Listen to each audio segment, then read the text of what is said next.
Before we start with today's story, I want to let you guys know about a few exciting things going on. We have officially launched our Rumble and Spotify, so if you could head over there and show your support, that would be amazing. We will most likely be moving over to Rumble permanently, so make sure you're following me there so you don't miss anything. I'm also slowly working on getting all my stories backlogged across all the platforms, so everything will be available no matter where you listen. You can also join my Patreon for as little as $5 a month to really show your support for the channel and the work I do. It's completely ad-free, you'll get early access to stories, and you can message me directly as well. If you want to stay fully up to date and not miss anything, make sure you check out all these platforms. Everything will be linked in the video description. Now, without further ado, I'm sharing a story written by one of your favorite authors. Let's begin, shall we? The body still swayed from the gibbet when the courier found me. 3 men, hanging in the dawn light, their necks stretched long, faces purple and swollen. Crows had already started on the eyes. The town square stank of shit and death. The hanged always void their bowels at the end. I stood watching them turn slowly in the morning wind, waiting. The courier wore the king's colours, green and gold, though the mud on his boots told me he'd ridden hard through the night. He held out a sealed letter without meeting my eyes. Smart man. I took it, broke the wax seal with my thumb. The parchment crackled as I unfolded it. Vareth of No House. The rebel Lord Corvain has fortified Blackstone Keep in the northern reach. 50 men garrison the walls. He's been burning villages, killing tax collectors, preaching sedition. The king wants him dead. The warden wants proof. 500 gold marks, half now, half on delivery of his signet ring. You have 5 days. A leather purse landed in the dirt at my feet. Heavy. I picked it up, felt the weight of the coin inside, tucked it into my belt without counting. The courier had already started backing away. The morning sun caught my eyes wrong. I saw it in his face, the moment he realized what I was. That flash of animal recognition, prey looking at predator. He turned and walked quickly back to his horse, not quite running, but close enough. I left the square and headed for the stables. The stable master was a grizzled old bastard named Cormac, who'd been selling horses in this city for 40 years. He knew me, knew what I needed, and knew better than to ask questions. His stable was a long wooden building that smelled like hay and horse shit and leather oil. Sunlight streamed through gaps in the walls, illuminating dust motes that danced in the still air. Need a horse, I told him. Fast one, strong legs, good temperament. Cormac spat tobacco juice into the straw at his feet. Got a destrier, just came in 3 days ago. Bay gelding, 16 hands, military trained. Owner died in a tourney, widow sold him cheap. He walked me down the line of stalls. The horse stood in the back, a massive animal with a dark coat and intelligent eyes. It watched me approach without fear. How much? 40 marks. I counted out the coins and Cormac fetched a saddle and tack. The destrier stood patient while I checked its hooves, examined its teeth, ran my hands down its legs, feeling for old injuries or weakness. Everything checked out. The horse had been well maintained, properly fed, trained to remain calm in combat. Exactly what I needed. You got a name for him? Cormac asked while I saddled the animal. No. Previous owner called him Thunder. Thunder's a stupid name for a horse. Cormac shrugged. Your funeral.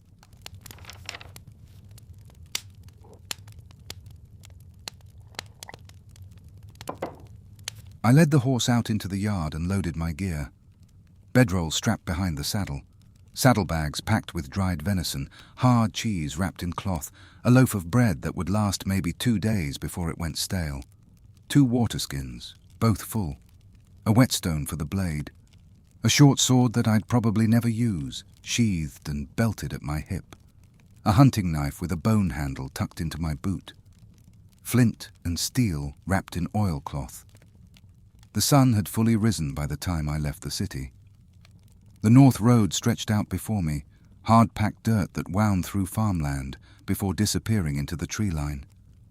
I settled into the saddle and let the horse find its rhythm. 3 days of hard riding to reach Blackstone Keep, maybe 4 if I ran into trouble. The farmland gave way to forest by midday, ancient oaks and ash trees, their branches forming a canopy that filtered the sunlight into golden shafts. The road here was less maintained, roots breaking through in places, grass growing thick in the wheel ruts. I passed a lumber camp around noon, men working saws and axes, the sound of timber falling echoing through the woods. They watched me ride past with the wariness common folk, reserved for armed strangers. I didn't stop. The horse moved well beneath me, steady and sure-footed. I let my mind wander as we rode, thinking about nothing in particular. The rhythmic clop of hooves on packed earth, the creak of leather, the smell of pine resin and loam, small details that grounded me in the present, kept me from dwelling on the past. I was 12 when my clan died. The MoonBorn, they called us. Werewolf warriors bred and trained as living weapons for the kingdoms of men. We served whoever paid, fought whoever needed killing.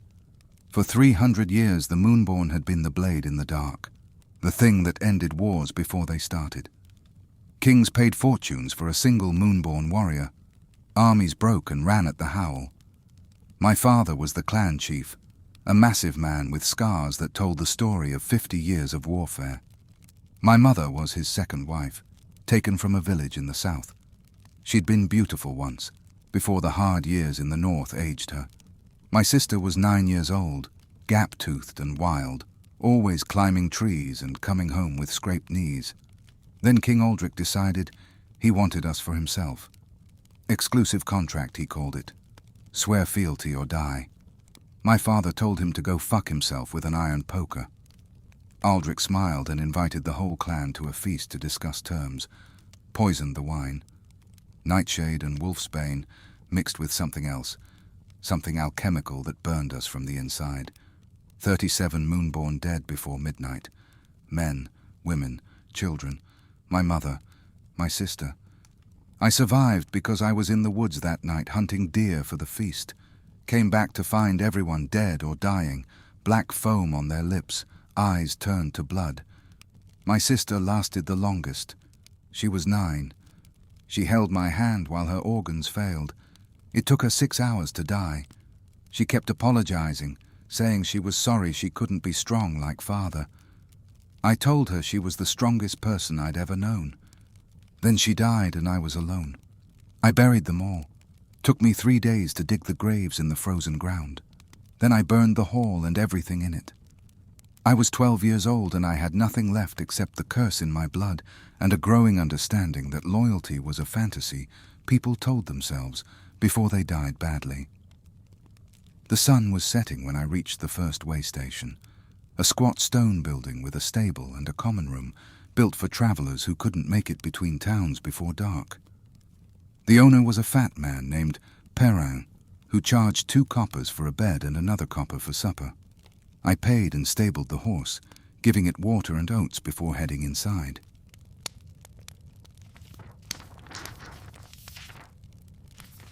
The common room was half full with travelers, a merchant and his guards in one corner, drinking and playing dice. 2 women who looked like sisters sharing a bowl of stew. An old man sitting alone by the fire, staring into the flames. I took a table in the back where I could watch the door. Perrin brought me a bowl of mutton stew and a cup of weak ale. The stew was thin but hot, chunks of fatty meat and turnips floating in a brown broth. I ate slowly, listening to the conversations around me. The merchant was complaining about bandits on the South Road. One of his wagons had been robbed last week, the guards killed, the cargo stolen. He'd filed a complaint with the local lord, but nothing had come of it. The sisters were talking about their mother, who was sick and probably dying. They were traveling to see her one last time. The old man by the fire said nothing, just stared into the flames and occasionally took a drink from a leather flask. I finished my stew and went to the room Perrin had assigned me. A small space with a straw mattress and a single blanket. I locked the door, wedged a chair under the handle, and lay down fully clothed with my knife within reach. Sleep came slowly, It always did before a job. My mind ran through scenarios, variables, things that could go wrong. 50 men was a lot, even for me, even with the element of surprise. I woke before dawn and left the way station while it was still dark. The horse was rested and ready. We made good time through the morning, the road climbing steadily into higher country. The forest here was older, wilder. Moss covered the stones and deadfall littered the ground. I saw deer tracks in the mud, the scrape marks of a bear on a tree trunk. This was country that belonged to animals more than men.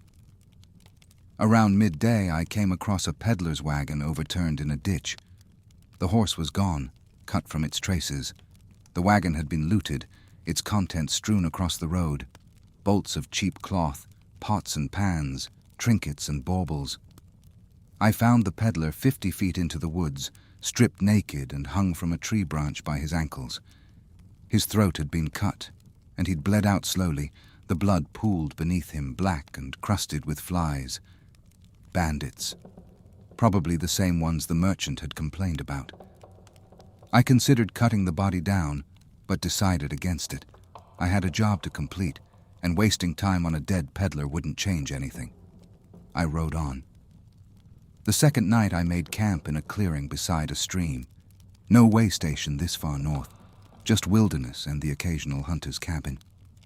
I built a small fire and roasted some of the venison over the flames, washing it down with cold water from the stream.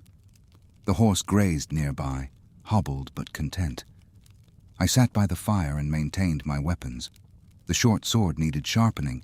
I ran the whetstone along the blade in long, even strokes, the rhythmic scraping sound almost meditative. The hunting knife was still sharp, but I touched it up anyway.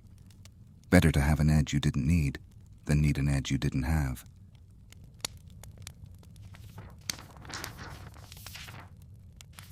The stars came out, brilliant and cold. The forest around me was alive with night sounds. Owls hooting, something small rustling through the underbrush, the stream babbling over rocks. I watched the fire burn down to embers. I slept poorly that night. Dreams of my sister, her face pale and sweating, black foam on her lips. Dreams of the feast hall burning, flames climbing the walls while bodies lay scattered across the floor. I woke gasping and covered in sweat, my hand reaching for the knife before I remembered where I was. The third day started cold and grey. Clouds had rolled in overnight, heavy and dark with the promise of rain. I broke camp quickly and got back on the road.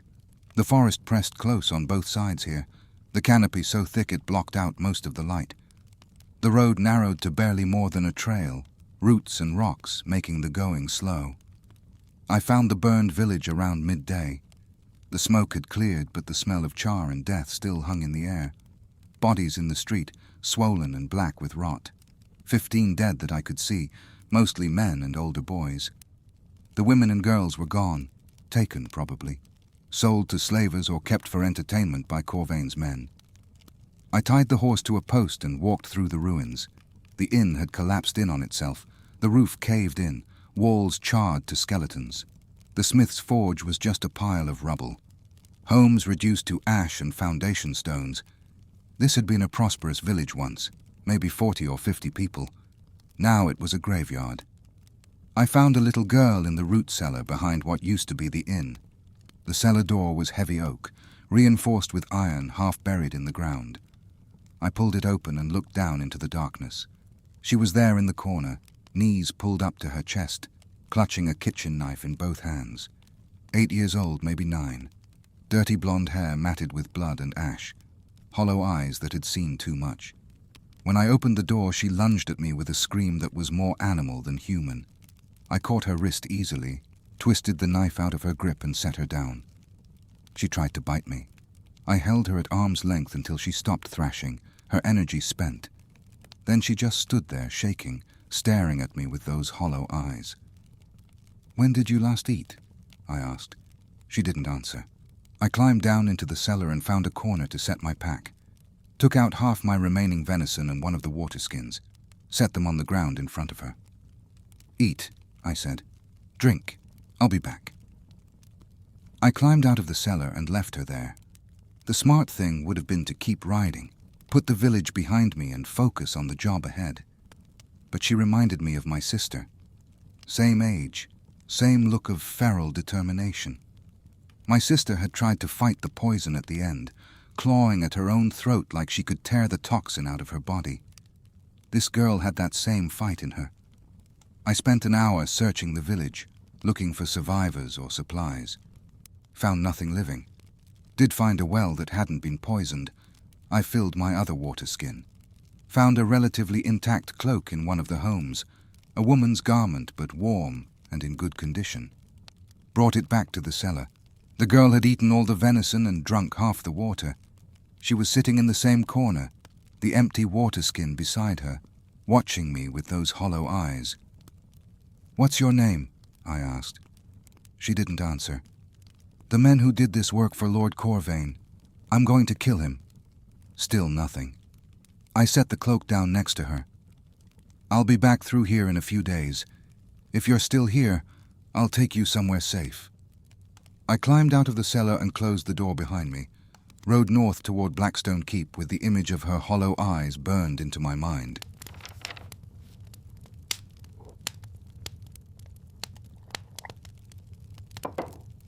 The forest grew darker as I climbed higher into the mountains. The trees here were ancient, their trunks wider than 3 men standing shoulder to shoulder. Moss hung from the branches like tattered curtains. The road became a path, became a suggestion. I followed game trails when I could, navigating by the sun when it broke through the clouds. By late afternoon I could see Blackstone Keep in the distance, perched on a cliff like a bird of prey watching the valley below. It had been a monastery once, back when the old gods still had churches in the north. Stone walls, peaked roofs, a bell tower that no longer held a bell. Corvain had reinforced it, added a wooden palisade around the outer courtyard, built a gatehouse that bristled with spears. I circled wide through the tree line, staying downwind and out of sight. Found a rocky outcrop about half a mile east that gave me a good view of the keep. I tied the horse in a small depression where it wouldn't be visible and settled in to watch. The keep was active with men going about their evening routines. I counted sentries on the walls, watched the guard rotations, mapped the patrol patterns. 50 men, the letter had said. I counted 43 visible, which meant 7 were either inside or off duty. The gatehouse had 4 guards at all times. The walls had sentries every 20 feet, rotating every 2 hours. The weak point was the north wall where the palisade connected to the cliff face. Only 2 guards stationed there because the drop was sheer and deadly. A normal man couldn't scale it. But I wasn't a normal man. I watched until the sun set, and the torches were lit. Watched the evening meal being served in the main hall, smoke rising from the kitchen chimney.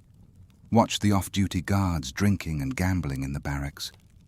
Everything I needed to know about the keep's rhythms and routines, I learned in those hours of patient observation. The smart play would be to wait for full dark, scale the north wall, kill the sentries quietly, work my way to Corvain's chambers, and end it without waking the whole keep. Clean, professional, minimal casualties. But I was tired of being smart, tired of being professional. These men had burned villages, killed families, terrorized the countryside for months, while Corvain preached rebellion and lined his pockets with stolen gold. I thought about the 15 bodies rotting in the street, the hollow-eyed girl in the cellar, my sister dying slowly while I held her hand. I stripped off my clothes and folded them carefully, tucking them under a rock where I could find them later. The evening air was cold against my skin. I could feel the curse stirring in my blood, responding to my intent. It always knew when violence was coming. The transformation started with pain. It always did. My bones began to snap and reform, the sound like green wood breaking in a fire. I felt my jaw extending, teeth sharpening as my skull reshaped itself into something that belonged in nightmares. Muscle tore and rebuilt itself, thicker, denser, designed for killing. Fur erupted from my skin in black waves, my fingers lengthened into long claws. The whole process took 30 seconds and felt like dying, every single time. All these years of transforming and it never got easier, never hurt less. I'd just learned to pay the price without hesitation. When it finished, I was 9 feet tall and weighed 400 pounds. My heart pounded in my chest like a war drum. Blood roared in my ears. The world sharpened into crystalline focus. I could smell the men on the walls, sweat and leather and the faint copper tang of fear. I could hear their conversations from half a mile away, every word clear.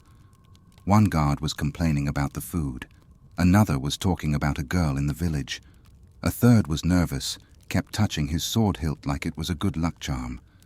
I could hear their hearts beating, smell the torch smoke and the latrine pits and the horses in the stable. Every sense magnified and predatory, the world rendered in scent and sound and violence. I started walking toward the keep.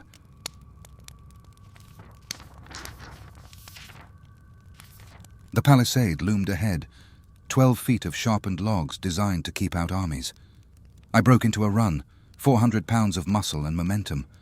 The ground shook under my feet. One of the guards on the wall heard me coming and turned, torch raised, squinting into the darkness. He saw me 3 seconds before I hit the wall. His mouth opened to shout a warning. Too late. I crashed into the palisade at full speed. 3 logs exploded inward in a spray of splinters, the impact like a battering ram. I went through the gap, and the first guard died before his brain could process what was happening. I drove my claws through his chest, felt ribs crack and collapse like kindling under my fingers, grabbed his spine through the ruin of his torso, and ripped it out through his back in a single smooth motion. Vertebrae popped and separated. The guard's body dropped in 2 pieces. The second guard got his sword halfway out of its sheath before I bit down on his head. My jaws closed around his skull, and I felt bone crack under the pressure. Then his head collapsed with a wet crunch, and his body hit the ground, neck spurting blood in rhythmic jets that painted the palisade wall. The alarm bells started ringing. Men shouted. Torches flared to life across the courtyard. The main hall doors burst open and soldiers poured out, 20 men with spears and shields, forming up with the discipline of veterans. These weren't conscripts or half-trained militiamen. These were professional soldiers who'd drilled together, fought together. The spear wall locked into place, shields overlapping, steel points gleaming in the torchlight. They knew their business. "MoonBorn!" someone screamed from the wall. "It's a fucking MoonBorn!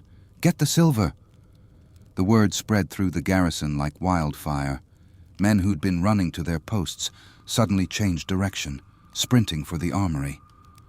I heard a sergeant shouting orders, his voice cutting through the chaos. "Silver weapons! Move your asses! Tomlin, get the blessed chains! Marcus, the oil! Burn the fucker if the silver doesn't work!" They'd prepared for this. Corvain had done his research, armed his men with the tools to kill something like me.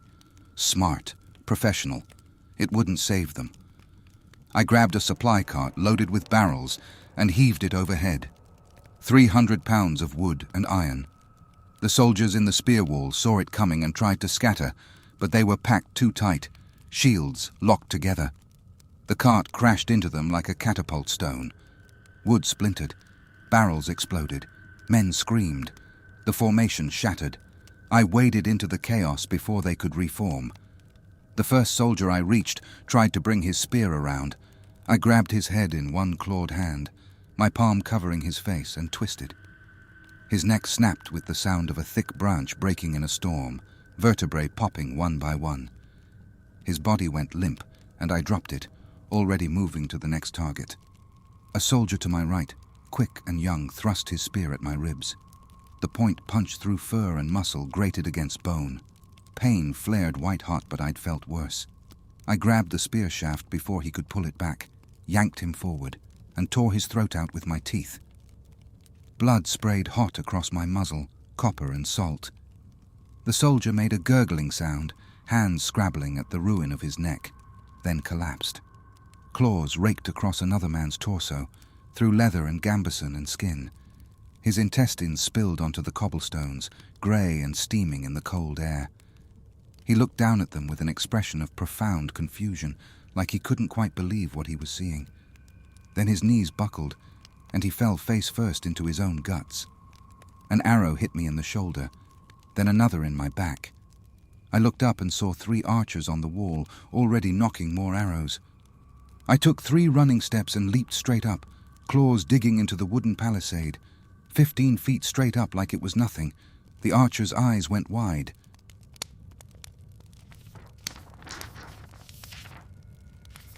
The first one dropped his bow and ran. The second tried to loose another arrow, but his hands were shaking too badly. The third stood his ground, brave or stupid, and managed to put an arrow in my chest before I grabbed his head and slammed it into the wall. His skull cracked like an egg, brain matter and blood spattering the wood.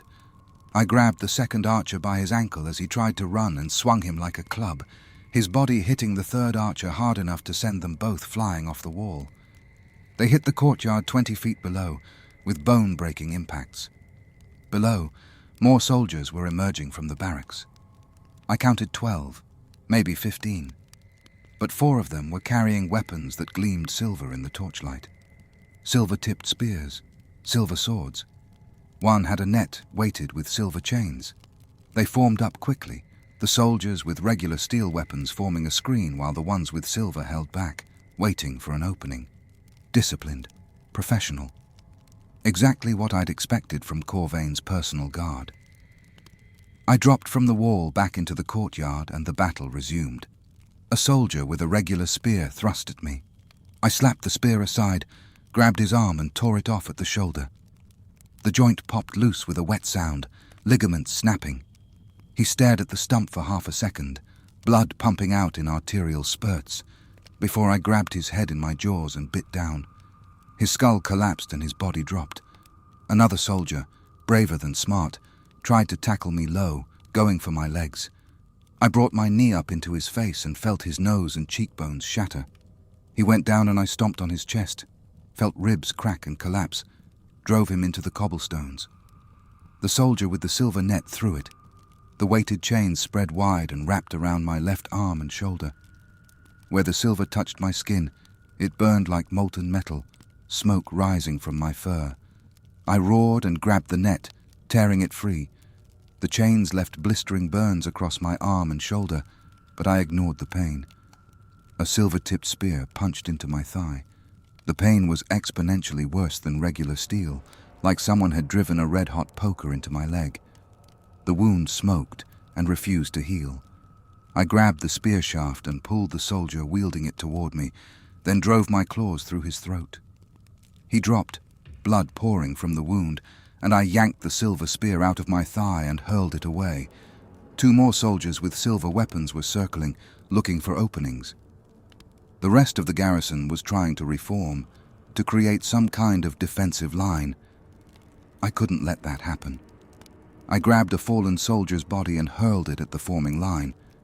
200 pounds of dead weight crashed into them, and they scattered. I followed behind it, moving faster than something my size had any right to move. Claws ripped through armor and flesh. Teeth tore out throats. I killed methodically, efficiently, moving from target to target like a butcher working through livestock. A mace caught me in the spine and pain exploded up my back. I spun and backhanded the soldier hard enough to lift him off his feet. He flew across the courtyard and crashed into the stable wall 20 feet away. Didn't get up. Another silver sword cut across my chest, the blade leaving a smoking wound that burned like acid. I grabbed the soldier's wrist, twisted until I felt bones snap, then headbutted him so hard his helmet crumpled inward, and his skull followed. He dropped like a puppet with cut strings. The courtyard was a slaughterhouse now. Bodies everywhere, the cobblestones slick with blood and worse things. The survivors were breaking, terror overcoming training. Some threw down their weapons and ran for the gate. Others retreated toward the barracks. A few stood their ground, brave or fatalistic, weapons raised. I killed them all. The last soldier in the courtyard tried to surrender, throwing down his spear and raising his hands. I tore his head off anyway. This wasn't a job that left room for prisoners. The main hall doors were still closed. I could hear movement inside. men barricading the entrance. I crossed the courtyard, leaving bloody footprints on the stones, and hit the doors at full speed.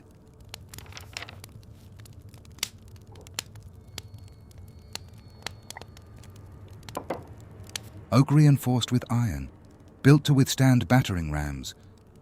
The doors exploded inward, like they were made of parchment, hinges tearing out of stone, the bar across them snapping in half. I came through in a shower of splinters. Inside, Lord Corvain stood surrounded by his personal guard. 12 men in full plate armor, the best soldiers gold could buy. They formed a tight circle around their lord, weapons drawn, ready to die for him.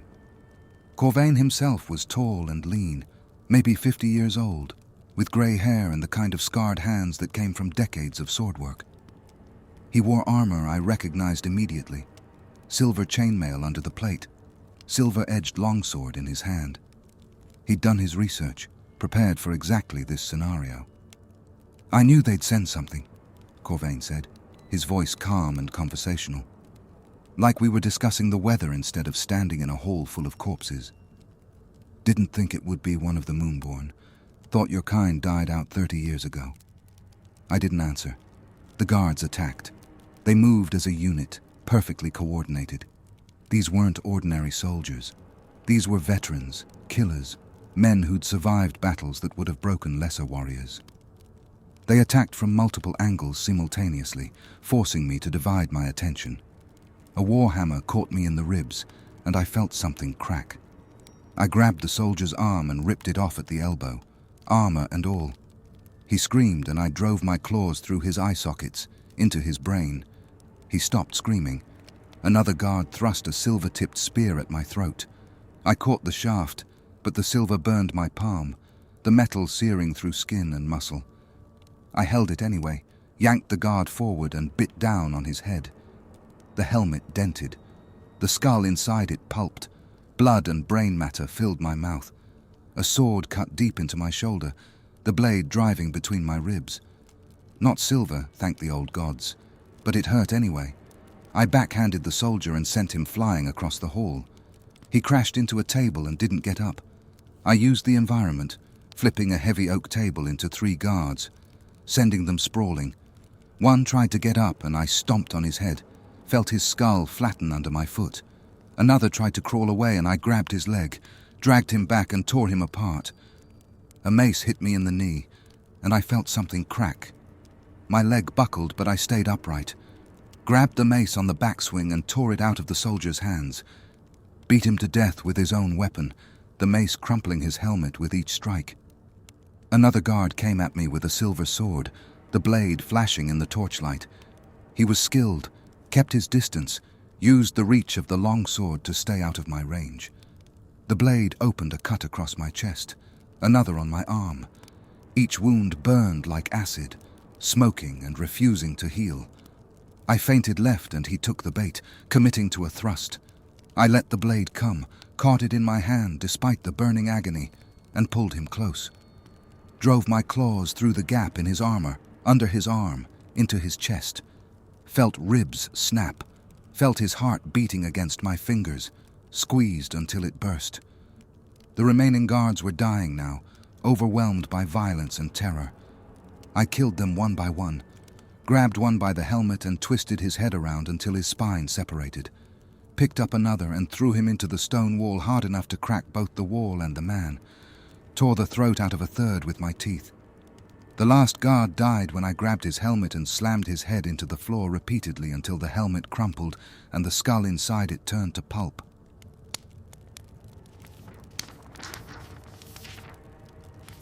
Then it was just me and Corvain in the hall, surrounded by 12 corpses and the ruin of his fortress.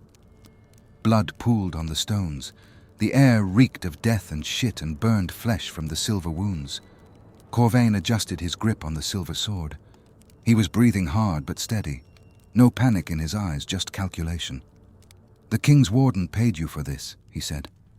500 gold marks, I'd wager. Maybe more. I'll triple it. 1,500 marks. Walk away. Tell them I was already dead when you arrived. Take the gold and disappear. I considered this for exactly 1 second. 1,500 marks was more than I'd make in 3 years of contracts. Enough to disappear, maybe travel south where no one knew what I was, buy land, live quietly. Then I thought about the girl in the root cellar, the 15 bodies rotting in the street. My sister, 9 years old, dying slowly while I held her hand. I attacked. Corvain was fast, faster than I'd expected. The silver blade whipped out in a perfect arc and caught me across the chest, opening a smoking wound from shoulder to sternum. I lunged, and he sidestepped with the grace of a dancer, blade flashing again, cutting across my arm.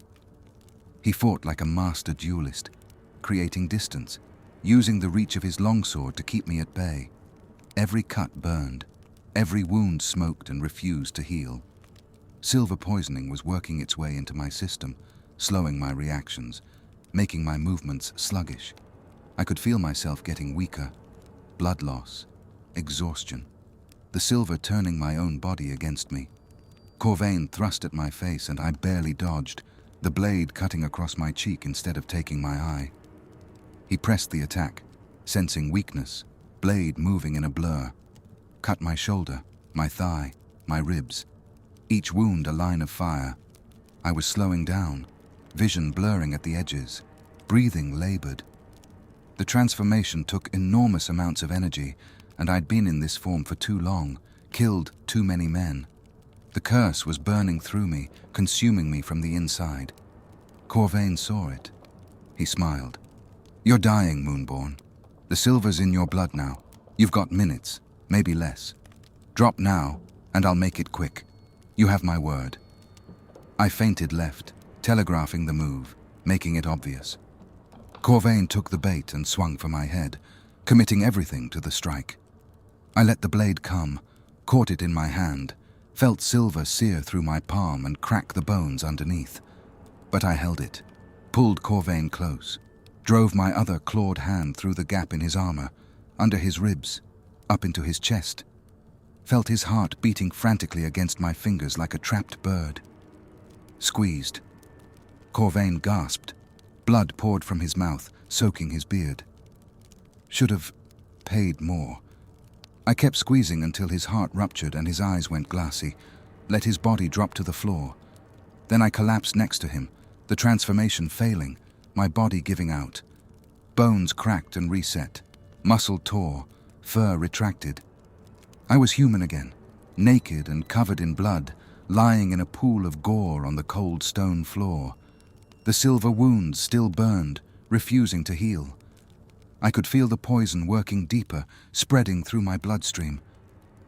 Corvain had been right. I was dying. I forced myself to my hands and knees, crawled to Corvain's body and took his signet ring from his finger, wrapped the silver sword in a torn banner so I could carry it without burning my hands. Proof for the warden. Had to complete the contract. It took me 20 minutes to find Corvain's chambers, and another 10 to wash the worst of the blood off. Found clothes that almost fit. Corvain had been taller than me, but thin. The shirt hung loose. The pants had to be belted tight.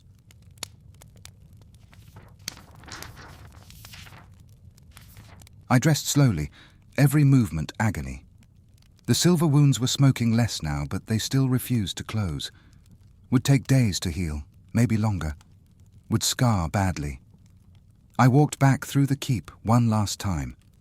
53 men dead. I'd stopped counting after 40, but I knew. Their bodies lay where they'd fallen, the courtyard painted red. Some were intact, others were pieces. I felt nothing looking at them. This was the work. This was what I did. I found my clothes where I'd left them and changed, leaving Corvain's garments in a heap.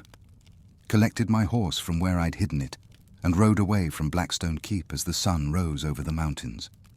The girl was still in the root cellar. I knew she would be before I even reached the burned village. Something about her determination, that hollow-eyed refusal to die. I tied the horse and walked to the cellar, pulled open the door. She was sitting in the same corner, the cloak I'd given her wrapped around her shoulders. When she heard me, she came to the cellar entrance, blinking in the afternoon light. "You killed them," she said. First words she'd spoken. I didn't ask how she knew. The men who burned your village worked for a dead lord. Good. She climbed out of the cellar and stood there looking at me with those hollow eyes. Then she started following me toward my horse. You can't come with me, I said. Why not? Because I'm not a good man. I kill people for money. I'm a monster. I don't need good. I need alive. The words hit me harder than any of Corvain's silver blade strikes. I looked at her. Dirty face, matted hair, hollow eyes, but there was iron in her spine. She reminded me so much of my sister it physically hurt to breathe. There's a convent 2 days south, I finally said. The Sisters of Mercy. They'll take you in, give you food, shelter, teach you to read and write. You'll be safe there. And then what? Then you grow up. You live. You forget all this. I won't forget, she said. I believed her. I climbed onto the horse and reached down, pulled her up behind me.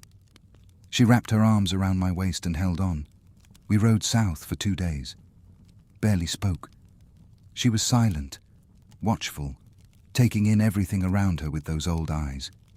I bought her food at a way station, watched her eat like she'd never seen a proper meal before. Probably hadn't, not in weeks. The convent was a stone building surrounded by gardens, a peaceful place that smelled like lavender and bread baking. The sisters who answered the door were kind-faced women who asked no questions when I handed over gold for the girl's keep. "What's your name, child?" one of the sisters asked. The girl looked at me, then back at the sister. "Sarah." "Welcome, Sarah. Come, let's get you cleaned up and fed." Sarah didn't say goodbye. She just stood in the courtyard and watched me ride away with those hollow eyes. I didn't look back. Looking back was for people who had the luxury of regrets. The capital was 5 more days of hard riding. I reached it on a grey morning, rain falling in sheets that turned the streets to mud. My wounds had started to heal, but the silver burns were still angry and red, would scar badly. Every movement hurt, but I'd learned to ignore pain a long time ago. The king's warden kept offices in the castle district, a squat stone building that smelled like old parchment and lamp oil. I found him in his study, reviewing reports by candlelight. I dropped Corvain's signet ring and the silver sword on his desk without a word. The warden inspected them carefully, turning the ring over in his fingers, examining the blade. "Efficient work," he said. "The king is pleased. Corvain won't be preaching rebellion anymore." He counted out 500 gold marks in neat stacks, the coins clicking against each other. "There's more work if you want it. The king has many enemies. Rebels in the south, bandits in the east. You have a particular skill set."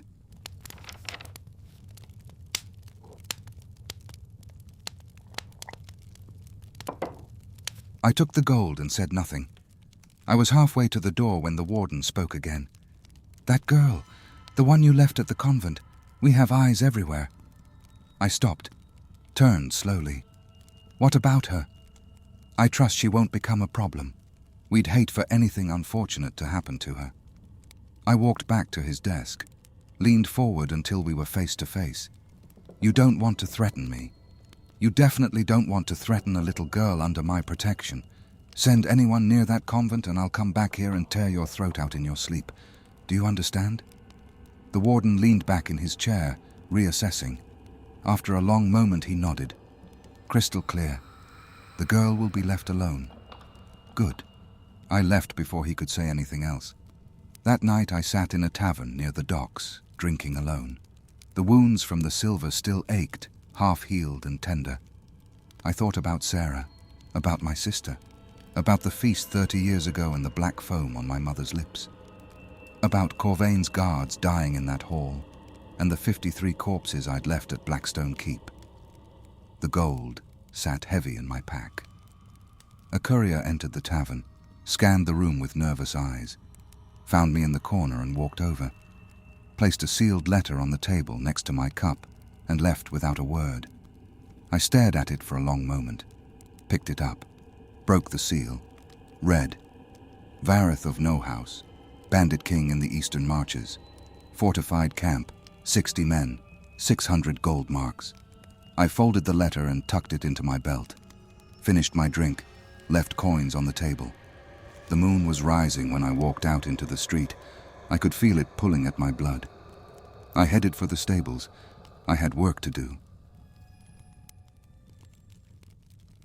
I hope you really enjoyed today's story and had a great time listening along. Thank you so much for being here and spending part of your day with me. It truly means a lot. If you did enjoy the story, don't forget to follow me over on Spotify and Rumble so you never miss an upload. I'm continuing to grow and share more content across those platforms, and I'd love to have you there with me. Everything is linked in the video description, so make sure to check it out and show your support. Thank you again for listening, and I can't wait to share the next story with you. Until then, take care, and I'll see you soon.